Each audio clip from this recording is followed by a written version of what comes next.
Hoje eu gostaria de conversar rapidinho sobre alguma relação que podemos fazer entre o tema da democracia e o da saúde psíquica e emocional. Veja, eu acredito que ninguém em sã consciência se atreve a dizer que vivemos plenamente um período de calma e de estabilidade política, não é? E talvez uma das razões principais seja esse ataque constante que a própria democracia vem sofrendo nos últimos anos, e não somente no Brasil, em vários lugares do mundo. Mas em que a psicanálise pode contribuir para entendermos um pouco que seja dessa situação? Né? Eu vou trazer algumas contribuições por parte de Winnicott, né, e que estão principalmente num artigo seu de 1950, chamado Algumas Reflexões sobre o Significado da Palavra Democracia. Eu acredito que, após uma conversa assim como essa, nós possamos ter mais elementos para entender os ataques à democracia e também compreender um pouco do que precisamos para melhor nos defendermos dessa agressividade, né, autoritária, muitas vezes numa tonalidade fascista, né, tão ameaçadora sobre a política e a sociedade de uma forma geral. Então, veja, o Winnicott ele não deixa de chamar a atenção para o fato de que é fundamental, ao pensarmos a democracia, nós levarmos em conta fatores inconscientes e conteúdos latentes que estão presentes no próprio significado de democracia. A palavra democracia ela é de uso muito amplo, né? E pode significar muitas coisas na cabeça de cada um de nós. Para muitos, por exemplo, ela pode até significar algo perigosamente próximo de uma espécie de, abre aspas, eu posso fazer o que eu quiser. Né? Veja, claro que existem muitas definições formais acerca da democracia, principalmente quando vem da ciência política, da sociologia, do direito, né? Mas não há como deixar de lado o quanto são importantes os fatores emocionais inconscientes quando nós pensamos em democracia. Isso nos mostra que não devemos ficar reféns de definições meramente formais, por melhor e mais rebuscadas que sejam, mas que são definições formais que se baseiam quase que exclusivamente em definições acadêmicas, jurídicas ou de comportamentos manifestos. Né? É preciso resgatar os fatores inconscientes, os conteúdos latentes que existem na nossa percepção sobre a democracia. E aí que entram em cena contribuições que podem vir, sim, da psicologia, da psicanálise, mostrando que quando nós pensamos na democracia, nós pensamos também a partir de nossos conteúdos inconscientes e conteúdos latentes. E como é que isso pode aparecer, por exemplo, na palavra democracia? Um exemplo de conteúdo latente, presente, né, pode ser o de que democracia está associado a algo maduro, a pessoas maduras, né, como que apontando para algo amadurecido ou relativamente amadurecido, no sentido, por exemplo, de uma sociedade bem mais ajustada. Pensar em democracia seria pensar, portanto, numa sociedade mais ajustada, numa sociedade mais amadurecida. Esse é um sentido que chama muito a atenção de Winnicott. Né? Afinal, maturidade é algo sobre o qual ele, né, como um teórico, pode contribuir muito na conversa com sociólogos e cientistas políticos nas suas elaborações. Mas o que é ser maduro? O que é maturidade? Em que sentido a democracia pode ser sinônimo de maturidade? O Winnicott, por exemplo, nos chama a atenção para o fato de que, do nosso ponto de vista analítico, nós podemos associar a maturidade com aquilo que chamamos de um indivíduo saudável. Né? E lembre-se de que essa expressão indivíduo saudável exige muita cautela, né? para não cairmos naquele maniqueísmo, né, que contrapõe saúde versus doença, né? O indivíduo saudável, ele é um conceito que engloba, né, aspectos saudáveis e adoecidos, muitas vezes. O que nós vamos fazer com isso? Então, quando associamos o estudo do indivíduo com o estudo da sociedade, né, e somos levados a pensar em uma sociedade madura, nós teremos que pensar simultaneamente no quanto os seus integrantes, ou seja, os integrantes dessa sociedade, né, são indivíduos maduros e saudáveis. É nesse sentido que o Winnicott propõe que possamos dizer que, se democracia é maturidade, e maturidade é saúde, e se saúde é algo desejável, então nós vamos procurar algo que possa promover essa saúde na sociedade. E como não há como impor a democracia, como se impõe, por exemplo, um regime autoritário, nós vamos ter que criar condições para ampliar, portanto, a quantidade do que ele chama fator democrático, ou seja, indivíduos saudáveis, amadurecidos. O que isso significa? Que a democracia conhece melhores chances de se impor e de se estabilizar à medida que nós diminuirmos a presença de indivíduos, especialmente antissociais, que demonstram uma falta de senso social, né, e só costumam se identificar com autoridades, né, geralmente centralizadoras, né, quase sempre populistas, autoritárias, né, permanecendo muito predispostos a ideias e comportamentos antidemocráticos. Diminuir a presença desse tipo de comportamento é criar condições, né, para uma sustentação democrática. Mas isso, insisto, do ponto de vista winnicottiano, implica no amadurecimento. E o amadurecimento implica em criar-se condições para que o crescimento emocional, o desenvolvimento psíquico caminhe em direção a um senso, né, social, ou seja, caminhe em direção à possibilidade de o indivíduo preocupar-se com o outro. Né? Então, como é que isso pode acontecer? Em especial, acredito, né, a partir da expansão do amadurecimento emocional dos membros da sociedade. E isso, consequentemente, vai nos levar a pensar na família, vai nos levar a pensar naquilo que o Winnicott chama de um bom lar comum, né? Esse lugar onde nós podemos encontrar as facilitações a que o amadurecimento, a saúde e o próprio fator democrático possam acontecer, né? Possam se dar. E, evidentemente, nos leva a pensar também em outros ambientes também responsáveis pelo amadurecimento de um indivíduo, né? Como as escolas, por exemplo.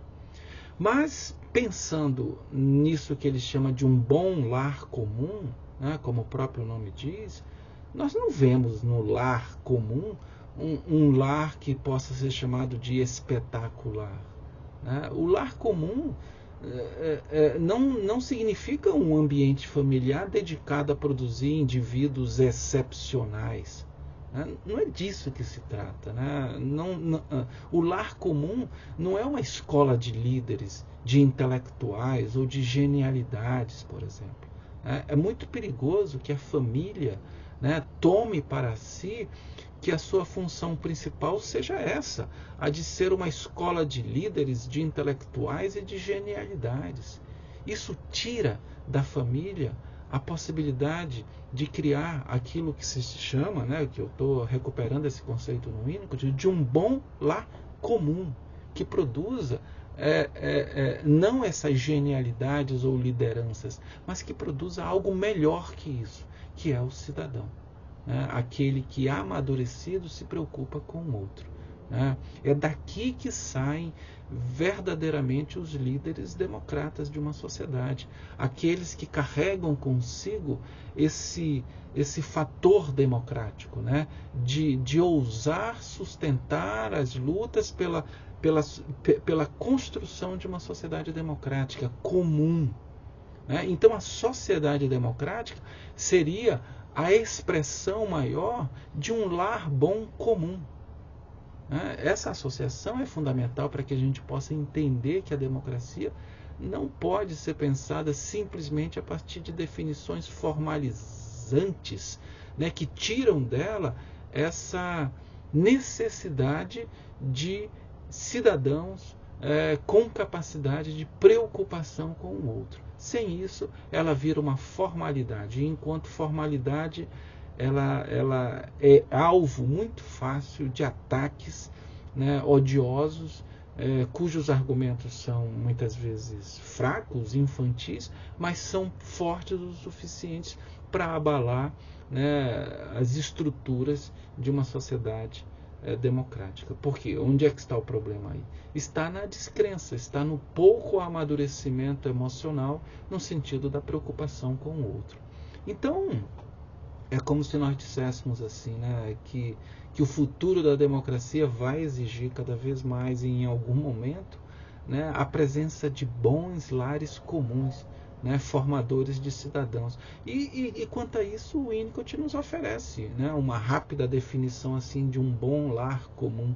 Seria uma espécie de um lar estável, né, que não apenas capacita as crianças a encontrarem a si mesmas e aos outros, mas também faz com que elas comecem a se qualificar como membros da sociedade, num sentido mais amplo, o desejo de fazer parte de uma coletividade e de contribuir. Hoje o que nós vemos é uma desconstrução, um ataque a qualquer discurso que seja cooperativo, coletivo, que implique projetos comuns, né? A ênfase que se dá no individualismo hoje reforça o egoísmo e o narcisismo dos membros da sociedade, acreditando, né, que sozinhos eles são os únicos responsáveis pela sua própria felicidade ou crescimento, né, pessoal. Então, veja, me parece que a noção de cidadão nasce a partir do usufruto, né, de um bom lar comum e de uma possibilidade de se alcançar uma preocupação com o outro.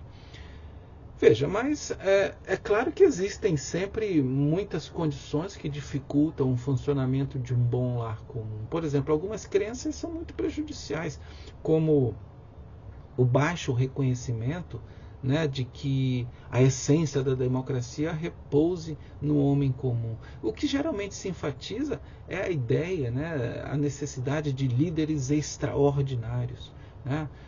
Os pais, por exemplo, por outro lado, acabam se tornando também alvo de muitas interferências na criação de seus filhos. Por exemplo, o saber especialista anda oferecendo muitas soluções, né, para o desenvolvimento emocional, soluções através do desenvolvimento físico, intelectual, né, de treinamentos, né, e isso atinge a confiança natural dos pais e hiperestimula as crianças antes, né, de que elas sejam capazes de lidar com isso, né. Outra condição que dificulta também o funcionamento de um bom lar comum, né, além dessa crença de que são necessários líderes extraordinários, ou de que as soluções não vêm de dentro de casa, mas vêm de especialistas, né, que acabam hiperestimulando as crianças.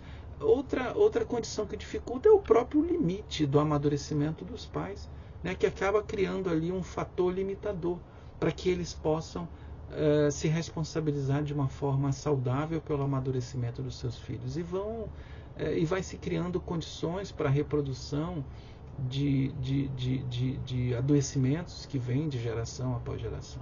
Então são condições, essas e outras que podem ser pensadas, né, que dificultam a expansão, né, da quantidade de membros democratas, ou seja, de cidadãos, né, numa sociedade onde os seus integrantes se preocupam, né, com o outro. Desse modo, a base para uma sociedade democrática ela vai estar aonde, então? No predomínio de um fator democrático que se sustenta na personalidade humana total que os seus membros alcançam no seu desenvolvimento pessoal.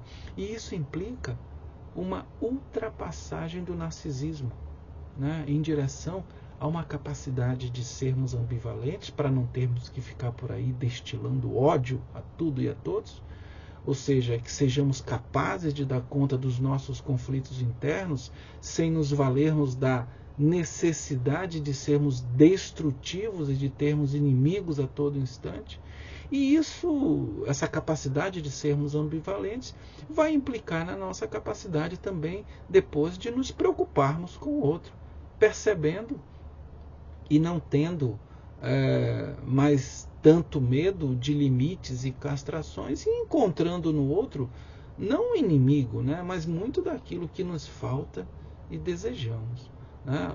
Em um quadro assim, eu acredito que a democracia passa a ser o palco, né, que sustenta a possibilidade de encontros, né, constitutivos, ao contrário das situações populistas e autoritárias, onde o encontro com o outro está sempre submetido ao encontro com um líder, né? Líder que inevitavelmente assume a posição de pai provedor de nossas necessidades, ou de pai protetor de nossos medos e angústias de desamparos, ou pior, de um pai vingador, né, dos nossos ressentimentos e ódios acumulados aí ao longo da nossa existência. Esses tipos de pais, eles são, por natureza, exteriores a uma sociedade democrática, né, e indicam que a sociedade ainda está vivendo, né, resíduos de suas carências, né, de suas privações, né, que a impedem de avançar. Né? Nesse momento eu estou fazendo uma associação entre o desenvolvimento de uma sociedade em direção à democracia e o desenvolvimento do próprio indivíduo em direção à sua capacidade de se preocupar com o outro. Né? Então nós estamos diante de uma tarefa enorme, né? Qual? A de auxiliar na criação de condições para o amadurecimento, né? De auxiliar na expansão de uma sociedade marcada pela preocupação com o outro e não aprisionada a seus medos, ressentimentos e carências narcísicas. Daí você só tem mesmo um terreno onde o que vai germinar é o ódio ao outro e não a preocupação. Essa é a base, eu acredito, para a sobrevivência da democracia hoje e no futuro.